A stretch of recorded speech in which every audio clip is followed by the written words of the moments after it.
Salut YouTube, j'espère que vous allez bien. Moi j'ai la super forme. Aujourd'hui, au menu, New Capenna Collector Booster. Fait qu'on va ouvrir ça. Ce que je vais faire, c'est que je vais en ouvrir seulement la moitié. Après ça, je ferai une deuxième vidéo pour ouvrir l'autre moitié. Fait qu'on va voir qu'est-ce qui se cache dans les 6 premiers boosters. J'espère que... souhaitez-moi bonne chance. J'espère que je vais déballer du beau stock. Fait qu'on commence ça tout de suite. On y va, tranquillement. Alors, Street of New Capenna. J'ai ma boîte depuis vendredi. J'attendais pour pouvoir filmer ça.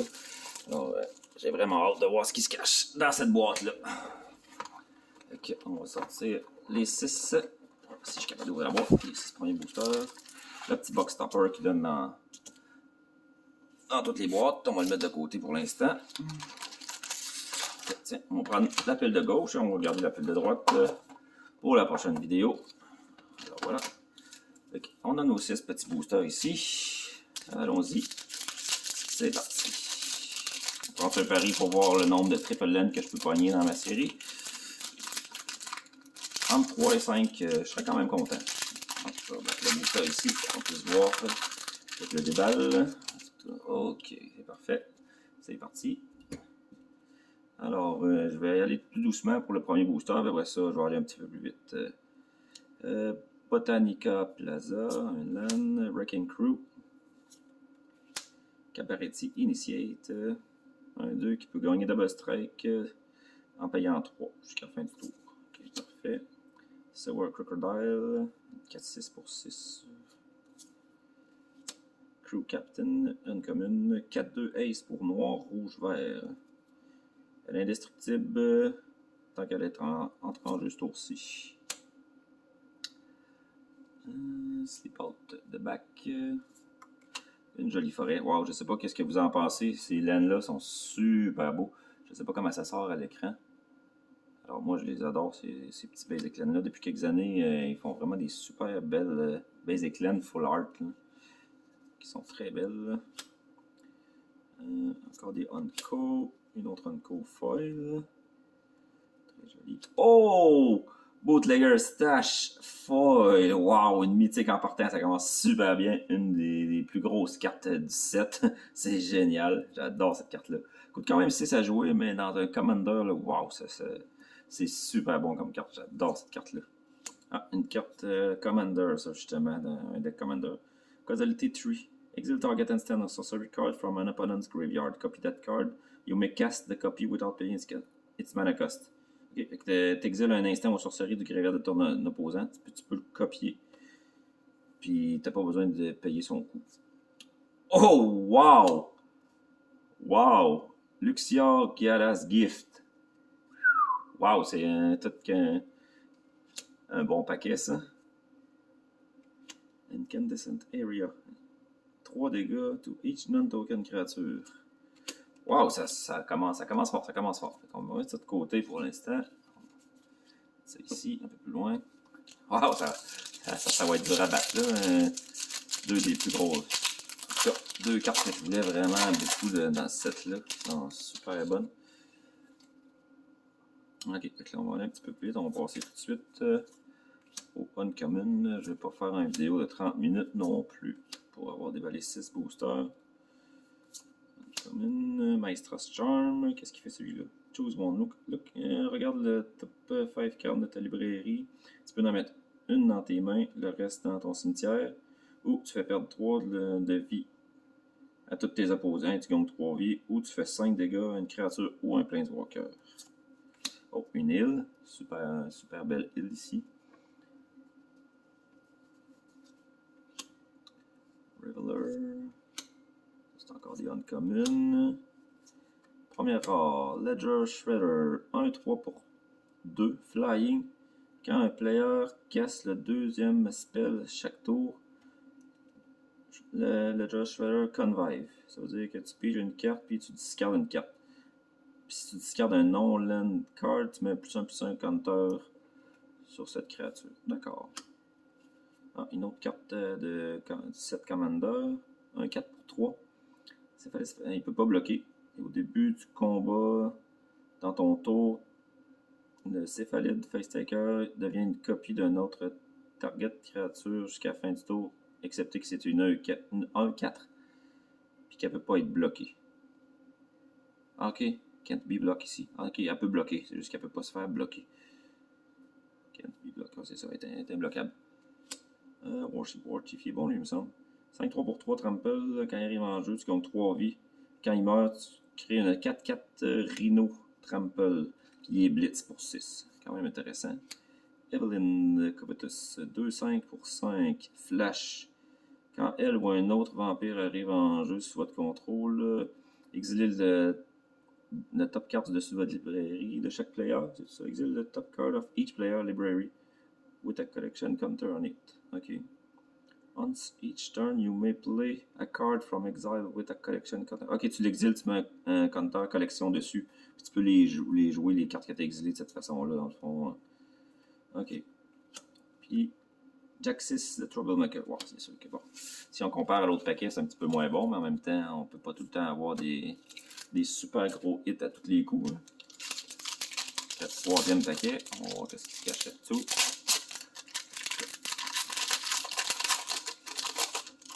Dites-moi dans les commentaires si jamais je vais pas assez vite ou si je vais trop vite. Ça va me faire plaisir de m'ajuster. Je commence, alors tous les commentaires sont acceptés. On va tout de suite aller dans les uncommon. Ici, c'en est une. 1 pour 1. Quand cette créature-là meurt, le Unlucky Witness, exile le top 2 card. Tu exiles les deux premières cartes de ta librairie. Puis jusqu'à la fin du tour, tu peux jouer une de ces deux cartes-là. Ok, une île. Super beau terrain encore une fois. Je ne sais pas si on voit bien là. Toujours pas de triple land à date. J'espère que je vais en empoigner bientôt. Gateway-Car. Rare. C'est une 4-3 Ace. C'est un véhicule. Quand le Gateway-Car attaque ou bloque, je retourne une target créature qui a piloté cette carte-là dans mes mains. Puis crew 1, fait que dans le fond, tu tapes une créature de 1 de power pour pouvoir attaquer avec cette carte-là.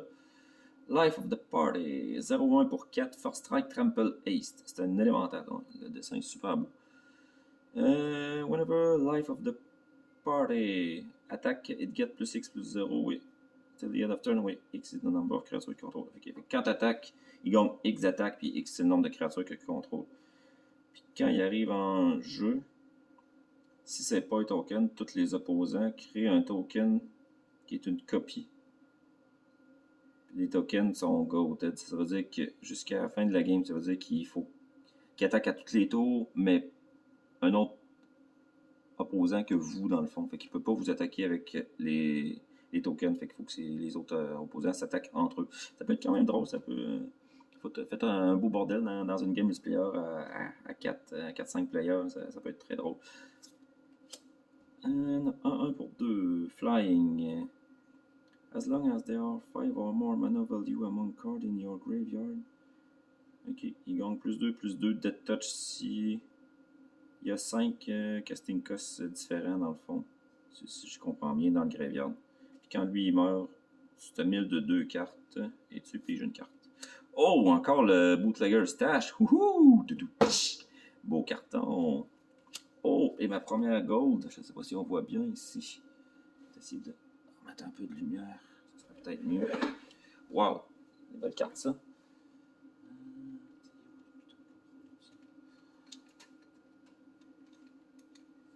Ok. Comme ça. On va peut-être voir un petit peu mieux. Ça manque un peu de lumière. Ok. On continue. Il nous reste 3 paquets à déballer. Wow, ça c'est cool, ça. 2 de ça. Ça fait quoi déjà? Endless Detour. Pour un vert, un blanc, un bleu en instant. Target. The owner of target spell. Non-land permanent. Or card in a graveyard, put it in the top of or bottom of their library. Ouais, spécial, c'est spécial cette carte-là. Là, ça blast un petit peu à cause de la lumière. On mettra pas. Okay. Ouais, ça là.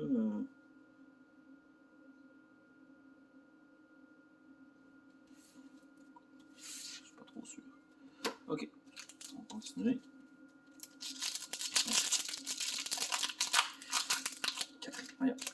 Regarde, l'ouvrir celui-là. 4e paquet. On continue. Hey, ça va bien à date, honnêtement. J'en ai quand même pour quelques dollars. Ok, on va aller tout de suite au Uncommon.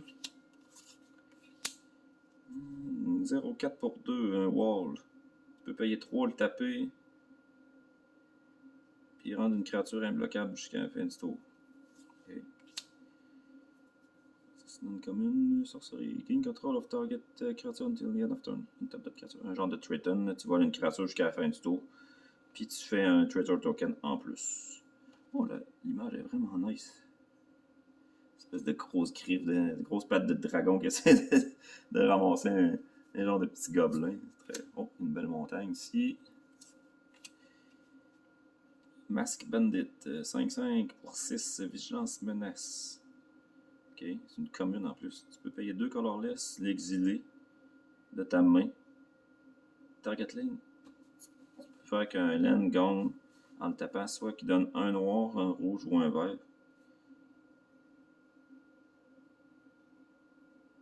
C'est bien bizarre comme.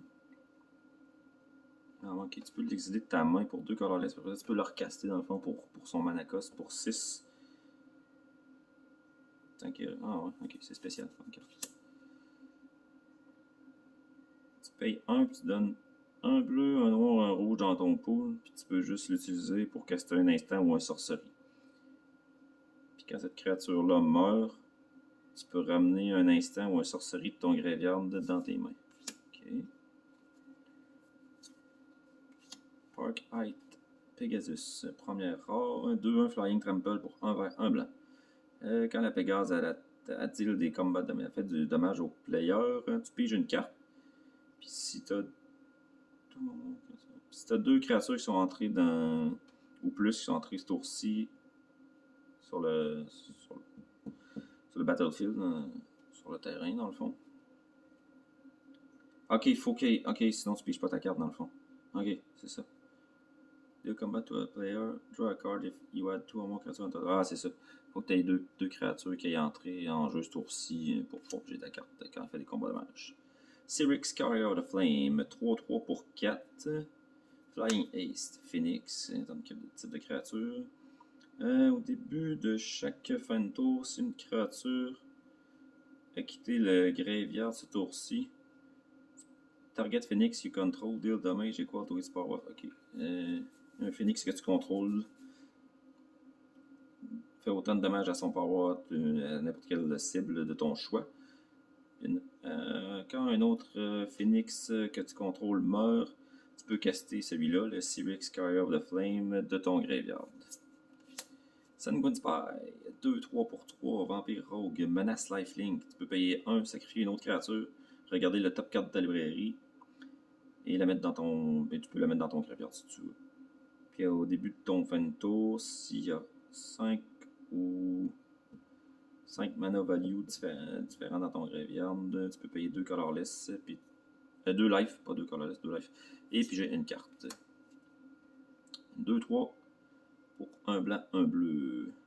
Quand il arrive en jeu, tu choisis un non-land permanent. Tu choisis un permanent non-terrain. Puis les activités d'ability de ce permanent-là ne peuvent pas être activées. Puis lui gagne les habilités du permanent que tu as choisi dans le fond. Mais pas les loyalty counter. You may spend mana. Ok, puis tu peux jouer, tu peux dépenser de la mana comme la couleur que tu veux, comme si c'était n'importe quelle couleur. Encore le War Chief, on l'a vu tantôt celui-là, sauf que lui est full art. Tantôt c'était la normale, je crois. Et bon, un token chat. Parfait. Il nous en reste 2. Bon, ce serait dû pour un petit triple land ou un petit planeswalker. Hein. Ça pourrait être pas pire, ça. Il y a quand même eu des belles cartes à date. L'artefact qui équipe les planeswalkers, qui est quand même très bonne, qui vaut cher. Après ça, 2 fois le stash qui vaut super cher aussi. À date, je peux pas me plaindre. J'ai eu du beau stock. Tout de suite. Oh, wow, une plaine, super belle. Maelstrom Storm. Spell Objector. Wow. Une gold. Oh, celle-là. Un gold. Wow. Wow, elle est belle, hein, comme le côté, comme en relief, l'espèce de contour or comme ça ici qu'on voit. C'est comme tout en relief, c'est un traitement spécial qu'ils ont fait pour cette édition-là. Non, c'est vraiment cool, même ça ici, hein, c'est en relief. Widespread Thieving, Hideaway 5. When this enchantment enter the battlefield, look at the top 5 cards de votre librairie. Ah, quand on joue l'enchantement, dans le fond, on regarde les 5 cartes de notre librairie. On peut en exiler une, face cachée, le reste, on les met en dessous de notre librairie dans un nombre aléatoire. Puis quand tu castes un multicolore spell, tu crées un trésor token.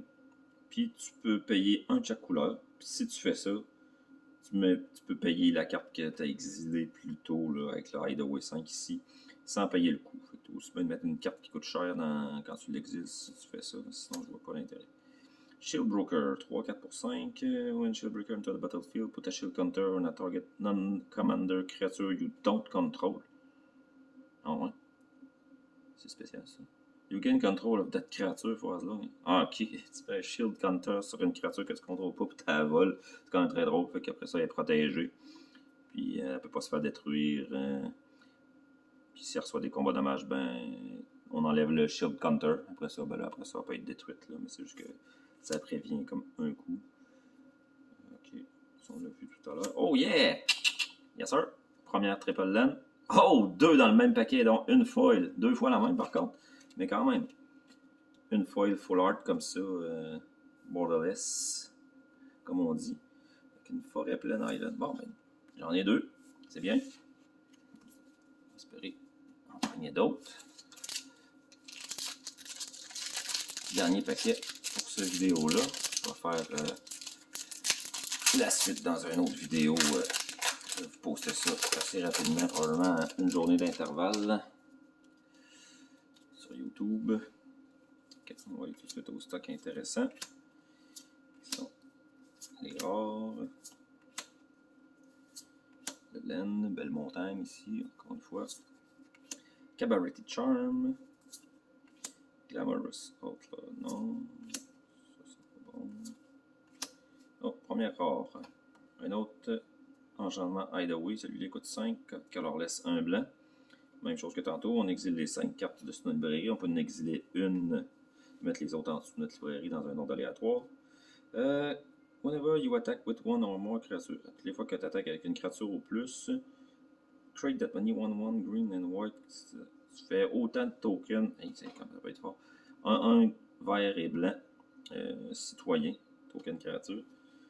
Then, if you control 10 or more creatures, you may play. Ok, puis si tu contrôles 10 créatures ou plus, tu peux payer la carte exilée préalablement avec cet enchantement-là gratuitement. C'est facile au nombre de tokens que ça peut créer, ça peut aller vite. Une 2-2 pour 2. Whenever Spellbinding Soprano attack instant or sorcery spell you cast this turn cost 1 less to cast. Encore, ça, je suis pas sûr de savoir c'est quoi cette habilité-là encore. Fait que dans le fond, lui, quand il attaque, tes instants et tes sorceries coûtent un de moins à jouer jusqu'à la fin du tour. Ah, une autre belle borderless ici. 5-5 pour 4 trample. Ok, whenever order deals combat damage to a player, create a treasure token for each artifact they control. Ok, quand lui attaque, il fait des combats dommages en fait. À un joueur, tu fais un trésor token pour chaque artefact qu'il contrôle. Ok, puis c'est un véhicule. Ça prend une créature de 3 de power ou plus. Ou ça prend 3 de power pour qu'elle puisse attaquer dans le fond. Ok. C'est quand même sympathique comme petite carte. Hostile Takeover. Sorcerie pour 5. Bleu, noir, rouge. Et 2 colorless. Up to 1 target creature has base power and toughness 1 until end of turn. Ok, fait que tu transformes une créature en 1 jusqu'à la fin du tour. Up to 1 other target creature has base. Tu en transformes une autre en 4-4 jusqu'à la fin du tour. Puis, then Hostile Takeover deals 3 damage to each creature. Puis tu fais 3 dégâts à toutes les créatures. Ok. C'est drôle. Angel of Suffering. Foil borderless. Super belle carte. Une 5-3 pour 5 flying. Si des dommages vous sont faits, vous prenez ces dommages et vous millez. Vous prenez les top cartes de votre librairie, vous les mettez dans votre graveyard. Dans le fond, si vous prenez 2 de dégâts, vous millez 4 cartes de votre librairie. Ok, j'imagine que ça peut très bien. Fait que c'est tout pour la première partie de cette vidéo-là. Fait que faites-moi en commentaire quelle carte était votre préférée. Moi, c'est sûr que j'ai bien aimé celle-là ici, le GIF puis le Bootlegger Stash, que j'ai eu 2 fois. Pour l'instant, c'est vraiment mes 2 cartes préférées. Sinon, une mention spéciale pour mon super beau land ici, mon triple land foil, hein, qui est super beau. Alors voilà, c'est tout pour aujourd'hui. Et à la prochaine. Merci les amis.